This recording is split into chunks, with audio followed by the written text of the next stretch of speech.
Welcome back to Power and Politics. Opposition parties hammered the government for the fourth straight day over the so-called in-and-out election spending scandal of the 2006 campaign. Let me just give you a recap of exactly what has happened.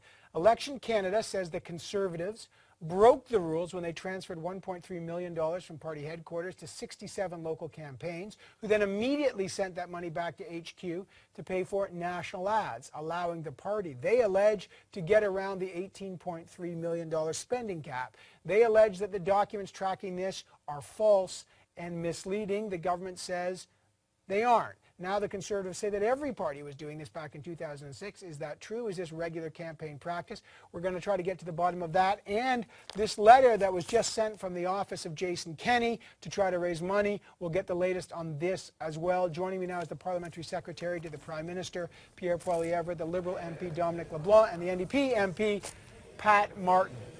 Actually, let me start with this Jason Kenney office business with Pat Martin, because you raised this in the House. This letter addressed to Linda Duncan, written on behalf of Jason Kenney on stationery that comes out of his office. Yeah. What do you allege is the problem with this, letter, Pat Martin? Well, Evan, and no one should have to tell a Minister of the Crown the impropriety of using his parliamentary office, his parliamentary letterhead, parliamentary resources for partisan fundraising for the Conservative Party of Canada. It crosses Treasury Board guidelines, it crosses Board of Internal Economy guidelines. The Ethics Commissioner should be involved, and frankly, this could be the death rattle of this minister, because ministers have gone down for less than this. You're saying Jason Kenney should step down over this? I absolutely do. I mean, let's think of who this is. It's the Minister of Immigration orchestrating a massive national advertising buy targeting the ethnic communities, the very people who would just love to touch the hem of his garment, because there's an implied quid pro quo that it's coming from this office. So it's very, very wrong and very, very damaging, and they're going to try and throw this kid under the bus, I guess, who signed this letter, but he's actually the Director of Multicultural Affairs. He's not some overzealous intern. Pierre, what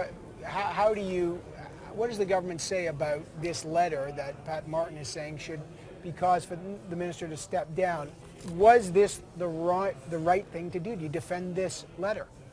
It appears that the parliamentary letterhead was mistakenly used. The minister has informed the Ethics Commissioner, and I don't know what more to tell you. So you're saying it was a mistake. Let me ask you another question. This is the Immigration Minister. Attached to this letter was a PowerPoint presentation that we've just received, and we'll be showing it to our audience later. And Pat Martin, you've probably seen it as well. I know you have. But it's about targeting ethnic ridings, Asian ridings. Has the Minister of Immigration used information obtained from the Ministry of Immigration to target specific multicultural and ethnic ridings? I have seen no evidence of that whatsoever. Do you think, just one last question on this, Pat Martin saying this minister should step down. I mean, there was lots of controversy about Rahim Jaffer using, in that situation, using his office cards to do different things. Is there a connection here? A connection to what in particular? To the misuse of parliamentary letterhead for partisan or personal purposes. Well, it appears that 30 or 40 pieces of paper were used. I don't know what the total cost of that would be, but I suspect it would be under $1. And the minister has said that it was a mistake for the letterhead to appear on this particular letter. I don't know what more really can be asked. But I think we should avoid getting too carried away here. I know that Dominic is probably sitting in the saddle ready to ride off on his high horse, but I have here in my possession some documents I would like to reveal. Nice segue. Your viewers will be the first to see them. I have here Ken Dryden's website, which has the official coat of arms on it. It appears to be his parliamentary website. Dominic can correct me if I'm wrong on that. And it says you can contribute, and it actually has a link right here where one can contribute and informs you how you can do that. I have the same. I'm being applauded over here now. I have here Brian Murphy, who's also a Liberal MP. He has the coat of arms, and it says right here, make a donation, $10, $20, or $50. And I have another one from, wait a second, because I think you've been very generous in devoting time to Minister I just Kenney. haven't seen your documents, Mr. Poilievre. I've got this one in my hand. I'm showing you this one. This is Joyce Murray.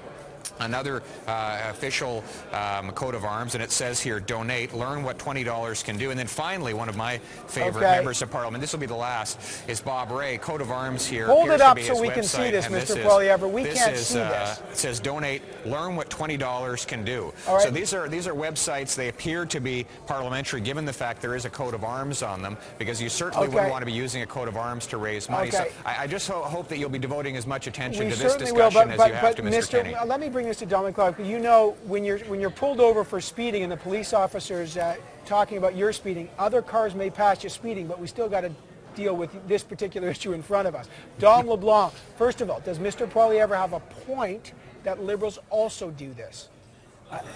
Look, Evan, Pierre is quite effective at throwing sort of enough smoke and mud around an issue that people get confused and garbled. He's been trying that on the in and out election spending scandal. I think he's been doing a laudable effort at that in the House. He's trying that again today. Those websites, I'd have to check. First time I saw them was here.